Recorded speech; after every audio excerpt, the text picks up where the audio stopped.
So your buddy tells you he works in finance, and suddenly he's the smartest guy in the room, right? Talking about arbitrage and portfolio optimization at dinner parties. But here's what nobody tells you. Half the time, working in finance just means you're staring at spreadsheets while your boss yells at you about quarterly numbers that don't actually matter yet. What if I told you that the reality of finance jobs is basically nothing like what you see in The Wolf of Wall Street? In the next 8 minutes, we're breaking down exactly what people in finance actually do versus what they claim to do. We're talking about the traders who think they're geniuses, the analysts who've never actually analyzed anything meaningful, and the managers who just reorganize the same team every 6 months. By the end, you'll understand why your finance friend is either making serious money or completely burnt out, usually both. Let's start with the entry-level lie. You graduate, land an analyst job, and suddenly you're telling people you work in finance. Sounds important, right? Wrong. Here's what you're actually doing. You're building spreadsheets, not analyzing anything. Building spreadsheets. Your boss gives you raw data, you plug it into Excel, you add some formulas that frankly could be done by an intern, and then you send it to someone else who actually makes decisions. I'm not exaggerating. I know finance people who spend 70% of their time formatting cells, and the other 30% attending meetings where someone asks, "Can you change that number to blue?" That's not analysis. That's Excel cosplay. The kicker?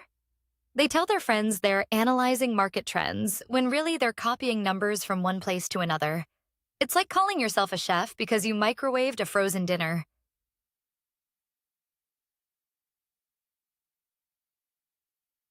Now we get to the traders. These are the guys who really lean into the finance mystique.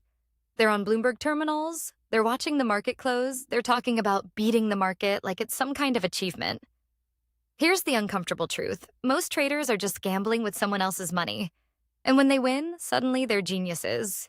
When they lose, the market was rigged, or nobody could have seen that coming. You know what's wild? Studies show that most active traders don't actually beat the market over long periods. They might get lucky for a year or two, but then reality catches up. Yet they'll spend an entire evening explaining to you why their strategy is revolutionary and why passive index funds are for people who don't understand investing. The funniest part?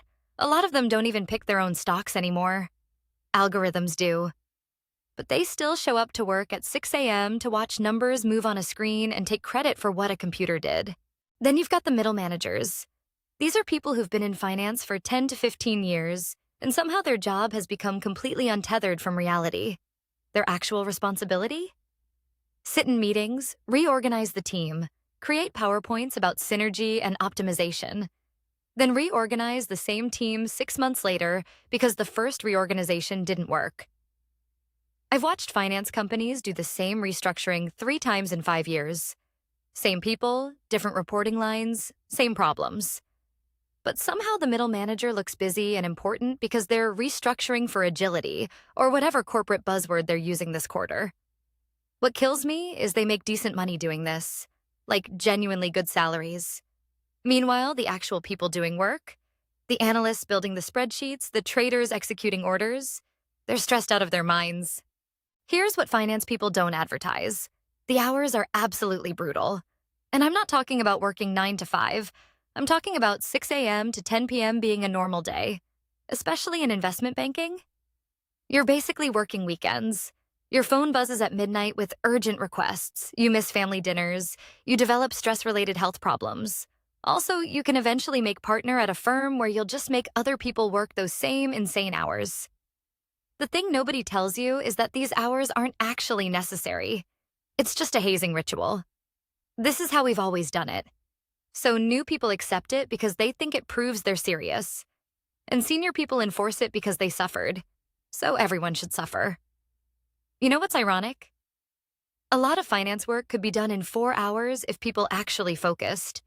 But instead, you stretch it out because looking busy is more important than being efficient. Okay, let's be honest. People work in finance because the money is actually good. Not always, but often enough that it's worth mentioning.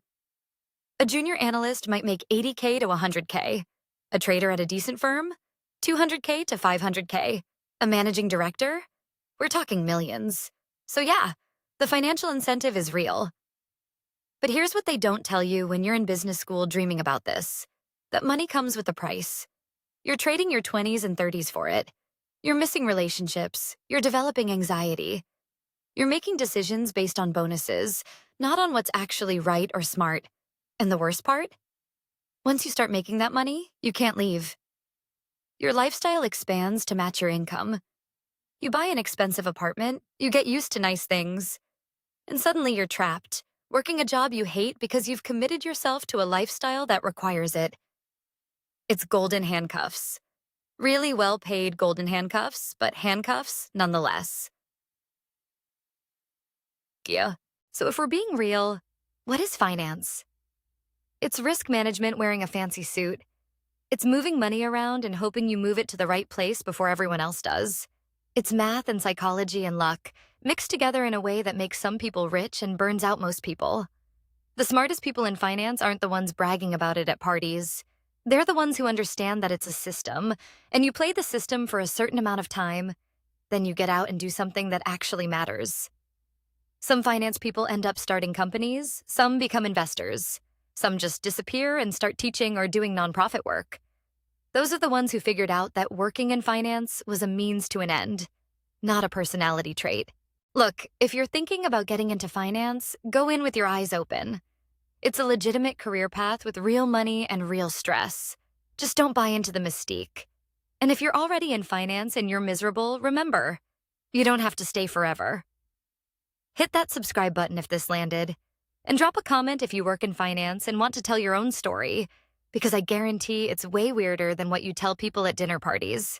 Thanks for watching.